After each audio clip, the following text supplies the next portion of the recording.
Danko guys, this is Pendulani umjoqubula sinonini odlanca nhlazi nemba sinegazi emqaleni abanye bamazi ngomkhizi khabazela kamavovu namhlanje angihambi ngedwa ke ngihamba nothisha omkhulu abanye bamazi ngomlando omuhle anawe eintombini bamazi ngokugida ngokucula mafika kuzwakala vula iminyango la kuvalwe khona sawasisinjani yaphula umsantuthi ngicela iphini uzazisa kubabukeli ngabe ngathi mhlambe ngikhambele phambili nguthisha omkhulu kazwelonke igama nguThepiso Moyi ngisuka le Eastern Cape.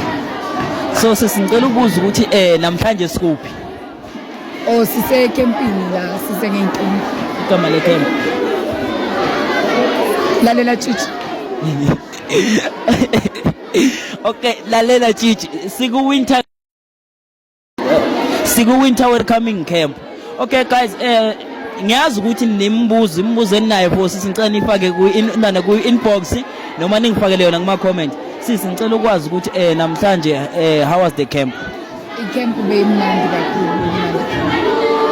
Kodwa nje bese kune chaos amachichi. I know ukuthi usu attend ama camp amaningi usubonile indaba ye chaos siphenduka into ejwayelekile eintombini. Mawubheka lento ebakhona lema chaos abakhona eintombini enziwa yini? Hey, ama chaos abangakuthizela ubungani isisuku nje sahlelisa intombi abantu bafuna ukuphuma baye ngaphansi. Manje mawubheka le chaos ebakhona entombini lezi zinto ezenzakalayo entombini kuyinto ezinga-avoideka kanjani? Ukuthi kungaba nabaphathi sengathi abaphathi bangavimba nasemnyango kungabi namuntu ophumayo until icamp kuphela not unless umuntu makaphethwe isiphuthumayo sokuthi aphuma ephandle.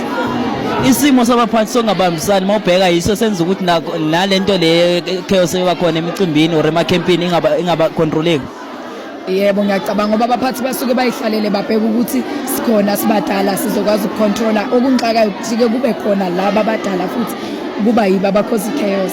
So abaphathi mabangayilamula bame njengoba ngisho eminyango kanjalo amakhona ngiyathemba ukuthi ingalungiseka. Important question of the day with camp reviews. According to your understanding yini chichi?